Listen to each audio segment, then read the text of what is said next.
Hi, my dearest family. Here is your weekly forecast starting on the 2nd of March until the 8th of March.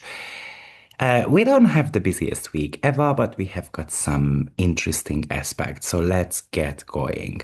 The very first aspect of the week is Mercury retrograde, making a sextile to Juno in Capricorn. Now, this is the second meeting between them two. So, of course, when Mercury was direct, it already made a sextile to Juno, and that was around February 10th. So, first of all, because Mercury is retrograde, it's a bit more nostalgic. But this potentially talks to us about how to maintain relationships.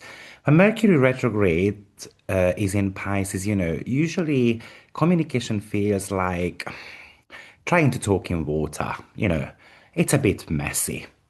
However, that sextile to Juno in Capricorn, acts like a tether to reality. So Capricorn provides the structure that Pisces lacks.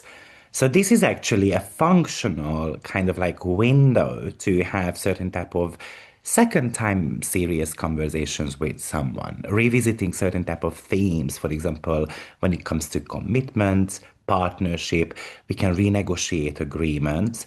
This isn't necessarily about signing new contracts. It's more about refining the terms and conditions of an existing one, for example. Or if a partnership felt a little bit off at the beginning of February, then this could be kind of like the week when we have to be fixing that. But also, this could be a great time to take a vague dream, an intuitive hit, and kind of like figuring out the actual logistics of that and then making it happen, basically. This is the second sextile between them two. So you might expect a personal project from 3 weeks ago to kind of reappear.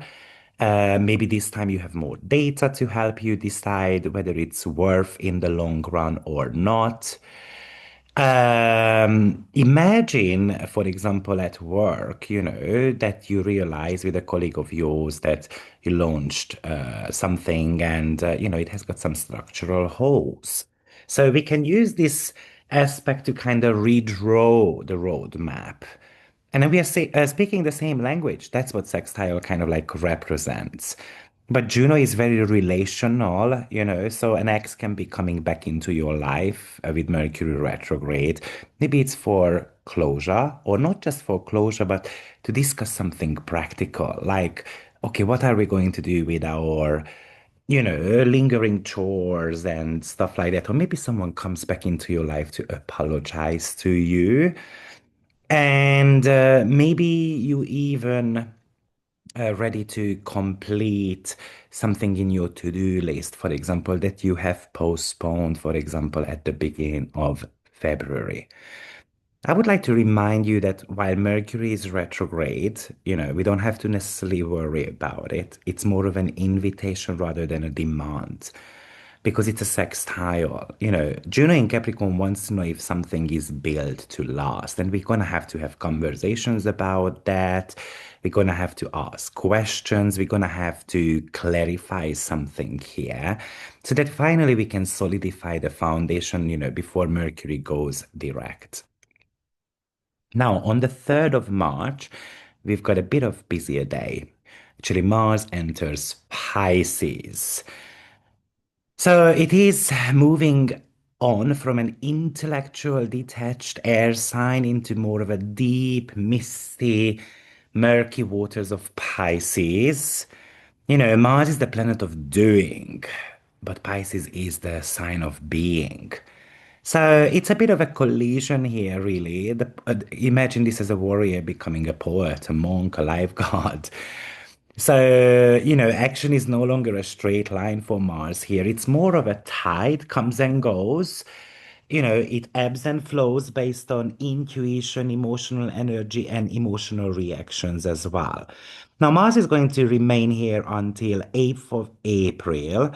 And I usually call this as the spiritual warrior aspect, but also when it comes to approach or actions, those are slightly bit more on the indirect side. Mars has got sharp edges, but it kind of gets washed away a little bit by Pisces. So it softens up a little bit.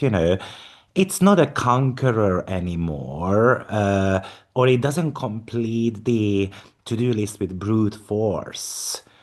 This Mars feels, it is very productive when it feels inspired or empathetic.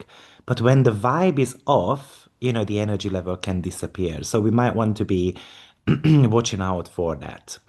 This is a little bit of a passive aggressive position as well. So if we get into a conflict Mars represents, it becomes a bit slippery. It's not a direct confrontation. People just might disappear, for example. They use silent treatment, hoping, that the problem is going to dissolve on its own. Or, if someone is volunteering, for example, this is one of the best placement actually, or wanting to complete a creative project, or they want to initiate certain type of healing. Mars is super good for that. This Mars might be motivated to fight for the underdog on acting on behalf of someone else. But what you might want to be watching out is that the energy level is fluctuating, or actually kind of your energy level is really dependent on your mood. It might be very difficult to kind of focus on spreadsheets, for example, at work. You start a 3 hour burst of energy, and you help others, like struggling coworkers, or we are brainstorming on a creative campaign and project. But then maybe that motivation level drops by the end of the week or at the end of the day. And same applies to fitness and health as well, which is a Mars domain. We are starting with a high intensity interval training or heavy lifting, and then all of a sudden we kind of get tired, and then we just want to do a bit of swimming and yoga and long walks by the beach or water. And, or Mars gets upset easily. So when someone upsets you, this Mars is not yelling, it's just a little bit sobbing, crying, withdrawing to process the information, to process the events. So that's the Mars. But on the same day, we have got a Pallas Athene and Sun conjunction happening as well on 12 degree of Pisces. And Pallas Athene is a strategic brilliance, basically. So we are strategically looking at our emotions. This is not just kind of feeling your way through the day, it's about recognizing what triggers us. It's actually happening on Cancer Dwad. So there is a bit of focus here on protection and family patterns and emotional intelligence as well. Um, um, Pallas Athene is the asteroid of strategy, wisdom, the ability to see the big picture, but it does it through patterns. But in Pisces, this is not a logical placement. This is more of an kind of like an emotional geometry. You aren't just seeing what people do, you are seeing why they do it based on their history. This is a little bit of a more psychological approach. So we can come up with some healing strategies. Maybe there is an emotional lock there, and then you can find ways to kind of unlock the door. And this might be connected to family, domestic life, your childhood patterns, your roots. Palasatine is about problem solving. So if you have been stuck on a project, actually the solution can be coming through intuitions, and maybe you are able to now see the finished product because the sun is a spotlight. So it spotlights somehow certain type of patterns in your life, unfinished businesses as well. While Mercury is retrograde, that's a bit of a confused planetary energy. Pallas Athene is trying to give you, with the sun, the understanding of what is going on so that we are not as confused. It's kind of like this is the GPS here trying to navigate the mist because you are meant to be recognizing some of the landmarks of your own past.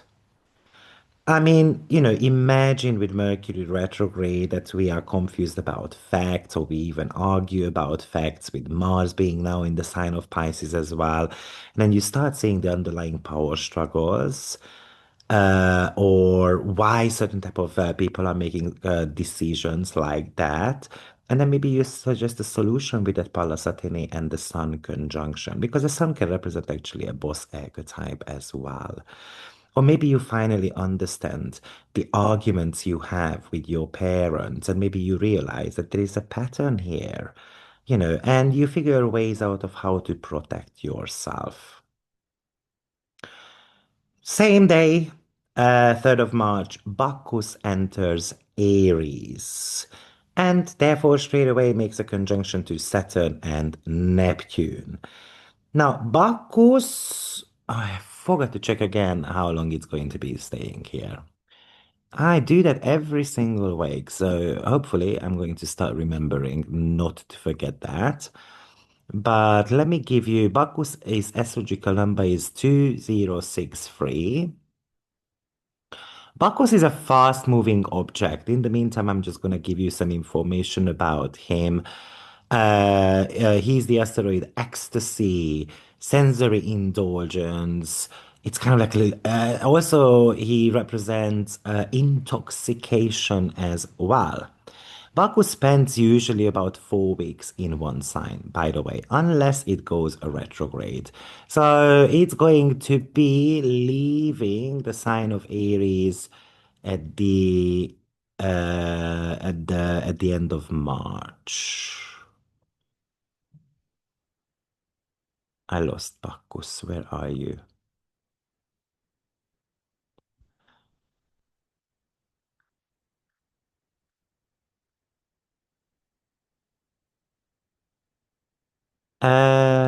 Sorry about that, but now I cannot see Bacchus right there.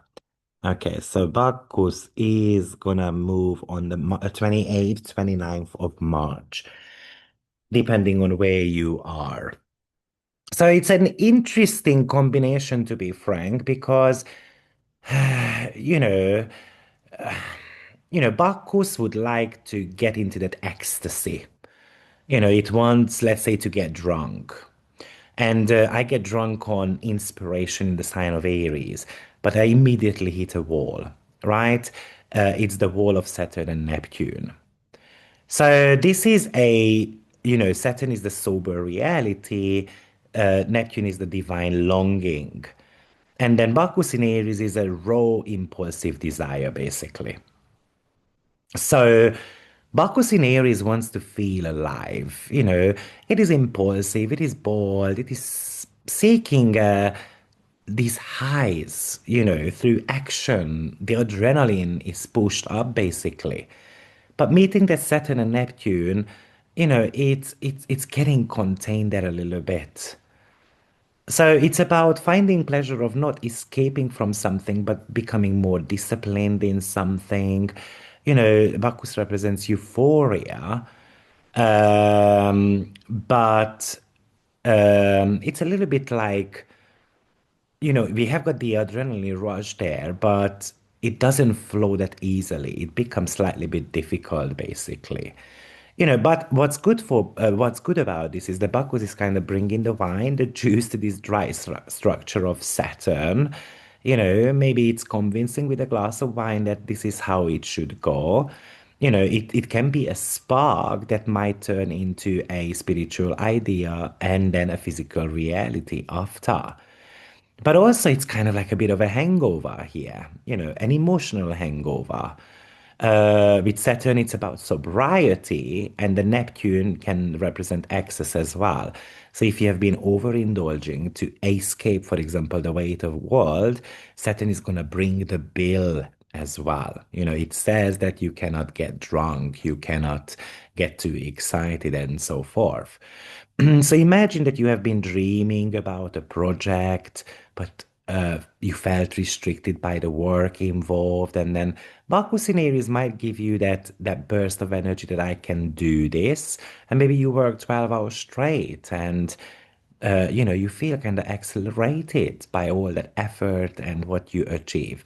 But potentially with Saturn, we run into certain type of walls, though.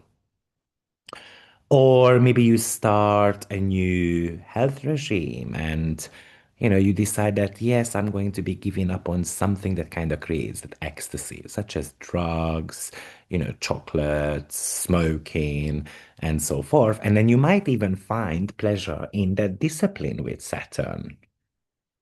So that's the Bacchus element. Now, moving forward on the 4th, we are now on the 4th of March, and we've got Venus making its last aspect in the sign of Pisces, and that's going to be a sextile to Uranus. Now, Venus is exalted, she is very compassionate, very romantic right now, and Uranus is adding that spark of excitement to it. So, on one hand, it might be kind of like a bit of a sweet surprise here, or we get like electric, like inspiration that could be coming with it. It's something spontaneous here. Uranus provides the lightning bolt, and Venus in Pisces provides the kind of like the ocean to catch it. So there could be sudden hunch about money or resources, and maybe it's connected to art or beauty or spirituality, or you might even meet someone out of the blue who feels like a soulmate or a kindred spirit. But the interaction might be just brief, but leaves you feeling inspired. Because with Uranus, people come and go, basically.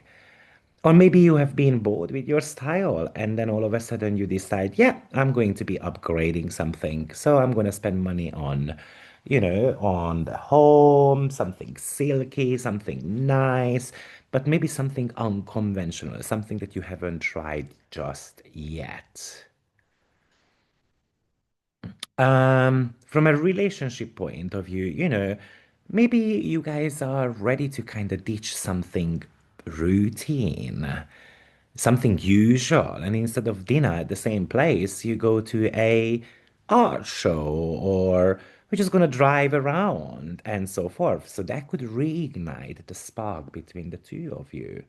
But you can find a very unique item as well somewhere, and then it feels like it's meant to be. So we are just kind of like spending money on that. Next day, 5th of March, I think the second best aspect of the year is coming up. The very first one was Venus and Jupiter. Now the Sun is joining the club, and the Sun is trining Jupiter retrograde. And this could be really, really nice as well. Not as nice as the Venus Jupiter was. By the way, do let me know how the Venus Jupiter played out in your life, because I'm curious to hear that. But this is somehow emotional prosperity. The Sun is focused right now, on empathy. And Jupiter in Cancer, it's in exaltation. So it's incredibly powerful. It's a great protector. It's a nurturing mentor type of archetype right now. So since Jupiter is retrograde, the growth isn't always happening in the outside world, or at least not yet. So we are meant to be rediscovering something, a sense of hope, a personal philosophy, something that you had lost track of. And maybe we are meant to be healing the past, working with that inner child, resolving family dynamics. And that beautiful flow between the Sun and Jupiter, it just makes easier to forgive, to move on, without feeling kind of heavy. And maybe you even receive help from someone. Maybe it's a family member, or someone in your past as well. And then you kind of might feel like blessed. I can imagine that you get a praise, for example, from the boss, the sun, because you did something good a couple of months ago, for example. or you just feel like that you are on the right path right now. But there could be a heartfelt conversation with a parent as well. And you may realize that you have been carrying a burden for a while, and it's not mine to kind of carry or to hold on to. And then on the 6th, 7th, and 8th, it's all about Venus. So Venus is entering the sign of Aries and then making a conjunction to Saturn and Neptune. So 6, Venus enters Aries. On the 7th, it makes a conjunction to Neptune, and on the 8th, it makes the conjunction to Saturn. So it feels like it's a bit of a reality check for the heart. This Venus turns up the heat here, so the desire is getting turned up. But immediately we run into that planet of discipline and the planet of illusion, disillusionment. So Venus in Aries is a little bit impulsive. It wants something right now, but Saturn says, no, you cannot have it. And Neptune, oh, but I want it, I'm longing for it. Or Neptune starts asking, why do you need that? Is it actually real? So, you might feel this desire to, for example, start a new relationship or a creative project. However, Saturn is telling you that it has to be a contract. You have to be committing to it. Are you ready for it? And then with Neptune, is it a fantasy? Are we chasing something here, or is it real? So it can be a make or break type of weekend for relationships where, Saturn might be bringing the cold truth and Neptune is dissolving the illusions. So, but it's also about let's create something real within that partnership. Or, Venus is also creativity as well. So you can take a wild, passionate idea and then, okay, how I'm going to make it happen, and how I'm going to make it magical, kind of appealing to my audience. So this is a rush of passion, but reality could intervene, unfortunately. And maybe it's a realization that something that we don't know as well as we thought. So we have to decide to work on that dream potentially a little bit longer. Or from a financial point of view, Venus, it wants to make a purchase, quite a bold one actually. And then Saturn says, did you look at your budget? The budget has to be tighter. You don't have as much as you thought.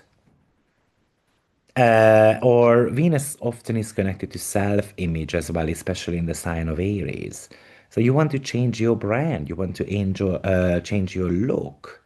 You want something fierce in the sign of Aries. But Saturn says it has to look professional. And Neptune says, yeah, it has to be pleasing your community. 8th of March, Hebe enters Taurus. Hebe's astrological number is number 6. So I'm gonna go back and let's just look up where Hebe is. Hebe is number 6, entering the sign of Taurus on 8th of March. And then let's look at how long Hebe is there.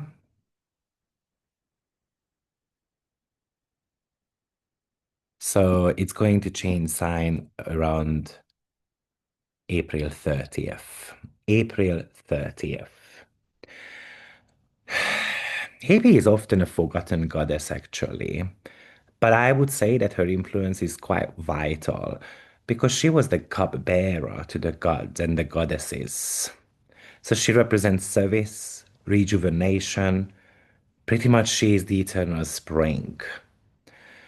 Uh, when Hebe leaves, this very fast-paced energy of Taurus where she's kind of like rushing to serve the gods with that cup of water and the nectarine and stuff like that. In the sign of Taurus, she slows down, so she stops rushing. It's kind of like, Hebe represents youth and vitality.